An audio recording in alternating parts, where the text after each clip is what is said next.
Hello friends. तो आज का जो हमारा लेक्चर सीरीज का नेक्स्ट टॉपिक है वो मैकेनिकल वेव से रिलेटेड है। अब हमने कल स्टडी किया था कि जो मैकेनिकल वेव्स होती है ऐसी वेव्स होती हैं जिन्हें अपनी प्रोपेगेशन के लिए जो है ना किसी मीडियम की ज़रूरत पड़ती है। तो मैकेनिकल वेव्स में हमारे पास दो तरह की वेव्स होती हैं, एक होती हैं ट्रांसवर्स वेव्स और दूसरी होती हैं लॉन्गिट्यूडिनल वेव्स।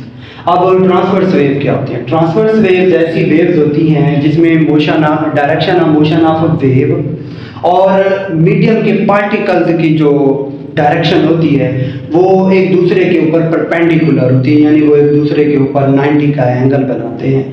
तब इस तरह की वेव्स को जो है ना हम नाम देते हैं ट्रांसवर्स वेव्स का। जैसे हमारे पास लाइट वेव्स होती हैं वो ट्रांसवर्स वेव्स होती हैं, या स्प्रिंग वेव्स जो हैं वो ट्रांसवर्स वेव्स होती हैं। लेट्स सपोज हमारे पास ये एक स्प्रिंग थी, हमने उसका पॉइंट पी लिया है, उस पॉइंट पी से जो है ना हमने स्प्रिंग को खींचा है और जर्क दी है, झटका दिया है। जैसे हमने झटका दिया है तो ये पॉइंट बी जो है कभी अपवर्ड कभी डाउनवर्ड मूव करता हुआ इस एंड तक जाएगा।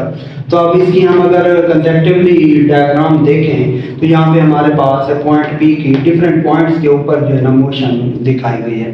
अब यहाँ से देखें वेव जो है वो इस जानिब जा रही है, उसकी डायरेक्शन ये है, और पार्टिकल्स की जो डायरेक्शन है वो ऊपर की जानिब है, यानी ये इस तरह जो है ना एक दूसरे के ऊपर परपेंडिकुलर है, 90 का एंगल बन रहा है। तो इस तरह की वेव्स जो है ना हमारे पास क्या होती हैं? ट्रांसवर्स वेव्स होती हैं।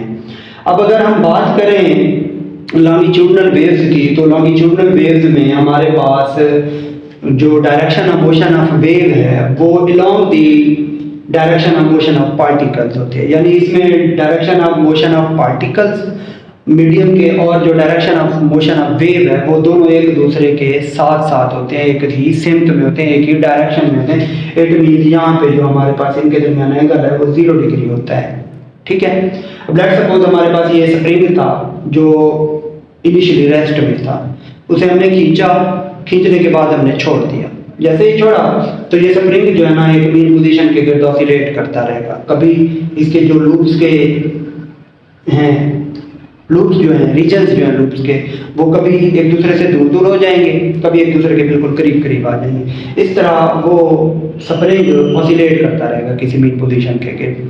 तो यहाँ से अगर हम देखें तो जो हमारे पास direction of motion of wave है वो इस जानिब है, और ये देखें ये 3 पार्टिकल्स हैं मीडियम के, वो भी बिल्कुल उसी सिमत में है जिस सिमत में हमारे पास मोशन है डायरेक्शन ऑफ वेव की। तो it means particles of medium और जो direction of motion of wave है वो दोनों एक ही सिमत में, एक ही डायरेक्शन में है। तो इस तरह की वेव्स को हम नाम देते हैं लॉन्गिट्यूडिनल वेव्स का। लॉन्गिट्यूडिनल वेव्स की 2 टाइप्स होती हैं। लॉन्गिट्यूडिनल वेव्स की एग्जांपल में हमारे पास साउंड वेव्स आ जाती हैं और स्प्रिंग वेव्स आ जाती हैं। ठीक है। अब अगर हम बात करें ट्रांसवर्स वेव की, तो ट्रांसवर्स वेव्स के ना कुछ फीचर्स होते हैं, जैसे क्रेस्ट है। क्रेस्ट क्या होता है? ट्रांसफर वेव का वो पार्ट जो मीन पोजीशन से, ये हमारे पास जो है ना मीन पोजीशन है ये वाली, इस मीन पोजीशन से ऊपर वाला जो वेव का पोर्शन है ये वाला, इसको बोलेंगे हम क्रेस्ट। और इस मीन पोजीशन से बिलो जो ये वाला रीजन है ट्रांसवर्स वेव का, उसे हम बोलेंगे ट्रैप। ठीक है। उसके बाद अगर हम लॉन्गिट्यूडिनल वेव्स की बात करें तो लॉन्गिट्यूडिनल वेव्स में हमारे पास जो लूप्स के रीजन्स हैं वो या तो सिकुड़ते हैं या फैलते हैं। तो लूप्स के वो रीजन्स जहां पे ये लूप्स एक दूसरे के बिल्कुल क्लोज हो, एक दूसरे के साथ साथ हो, उनको हम बोलते हैं कंप्रेशन। अब एक दूसरे के साथ साथ हो गए हैं तो उनका एरिया हो जाएगा कम। जब एरिया कम होगा तो उन रीजन्स में प्रेशर जो है वो बहुत ज्यादा होगा। जबकि अगर हम बात करें रेयरफैक्शन की, तो रेयरफैक्शंस हमारे पास लॉन्गिट्यूडिनल वेव्स के वो रीजन्स होते हैं जहां पे जो वेव्स के पार्टिकल्स हैं या लूप्स हैं वो एक दूसरे से दूर दूर होते हैं, यानी यहाँ पे जो लूप्स हैं वो एक दूसरे से दूर दूर चले जाते हैं पार्टिकल्स एक दूसरे से। एरिया बढ़ जाएगा तो इट मींस वहाँ पे प्रेशर क्या होगा? कम होगा। तो ऐसे रीजन्स को हम लॉन्गिट्यूडिनल के बोलते हैं रेयरफैक्शन। अब ये वेव्स हैं तो वेव्स साफ जाहिर है एक जगह से दूसरी जगह ट्रेवल कर रही है तो डिस्टेंस कवर कर रही हैं। अब वेव्स जो डिस्टेंस ट्रेवल करती हैं, डिस्टेंस कवर करती हैं, उसे एक खास नाम दिया जाता है जिसे कहा जाता है वेवलेंथ। अब वेवलेंथ होती क्या है? वेवलेंथ असल में दो कंसेक्टिव ट्रफ्स का डिस्टेंस कह लें या दो कंसेक्टिव क्रेस्ट्स का डिफरेंस कह लें।